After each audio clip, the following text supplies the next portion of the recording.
Hi guys, Rafael Marcolino here, and welcome to Drummo Sapiens, every week with a new drum lesson for you. Today I'm going to talk about metric modulation. I'm going to use a very simple example to try to explain what exactly is what I like to call this rhythmic illusion. So metric modulation is one of the most basic forms of polyrhythms. It's when you play a certain amount of notes inside a subdivision that doesn't have exactly that same amount of notes. So it's like forcing a subdivision inside a different subdivision.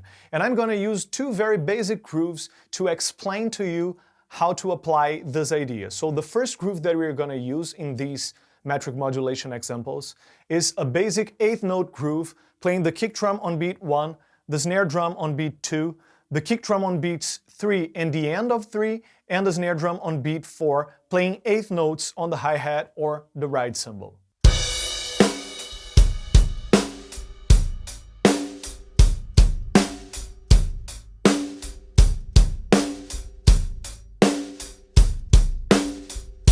And the second groove we're going to use is an eighth note triplet groove. We're going to play eighth note triplets on the hi-hat or on the ride cymbal, and we're going to play the kick drum on the 1, the snare drum on 2, the kick drum on the last triplet of beat 2, and the downbeat of 3, and the snare drum on beat 4.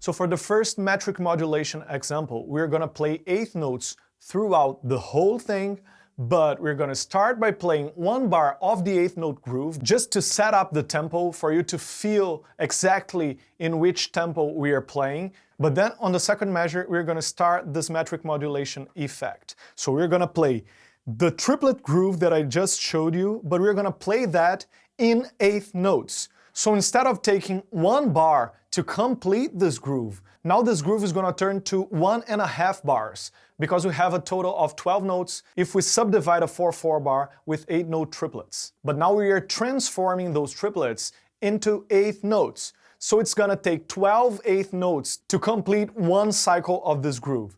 So applying this groove to the eighth note subdivision, we're going to play the kick drum on beat 1, the snare drum on the end of 2, those two kick drums in a row we're going to play on the end of 3 and on beat 4, and the last snare hit of the groove that we were playing on beat 4, now it's going to be played on the end of beat 1 of the next bar. And to make this whole thing to start back on beat 1, we have to play another full cycle of this triplet groove in eighth notes to complete a full cycle. So we are starting this second cycle of this groove on beat 3, and it's gonna take this second half of this measure and a whole other measure for us to go back to the start of this example. So it's a total of 4 bars. In the first bar we are playing the eighth note groove, and throughout bars 2, 3, and 4 we are playing 2 cycles of the triplet groove, but played in eighth notes.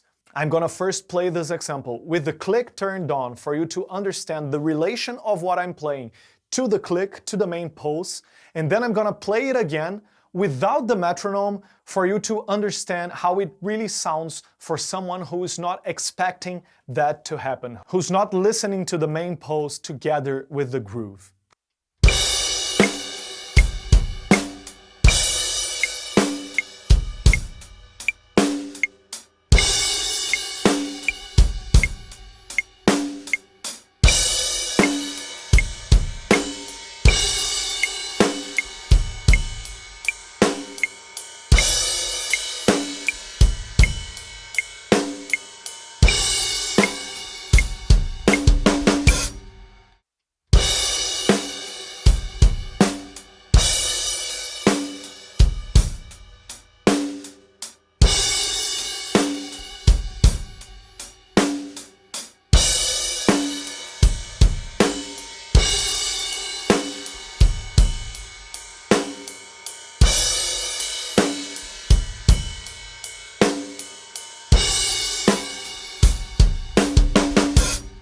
So that's a metric modulation. We applied a triplet groove in eighth notes. So we forced a triplet feel in this eighth note subdivision. And I like to call it a rhythmic illusion because it creates an illusion that we are changing the tempo that we are playing. We are changing the pulse, but we are not actually doing that. We're just messing around with what we call metric modulation. And now I'm going to show you a second example doing the opposite thing. I'm going to start by playing 2 bars of the triplet groove in 8th note triplets, and then I'm going to play the 8th note groove but keeping the triplet subdivision. So we're going to play 3 cycles of this 8th note groove, and it's going to take 2 measures for us to complete those 3 cycles of this groove and go back to 1. So now this rhythmic illusion is going to be a little bit different. It's going to create an effect that we are playing in a faster tempo, but we are not actually doing that. We're just messing around with the metric modulation. And again, I'm going to show you this example at first with the metronome turned on and then without the metronome sound for you to understand the real effect that it causes.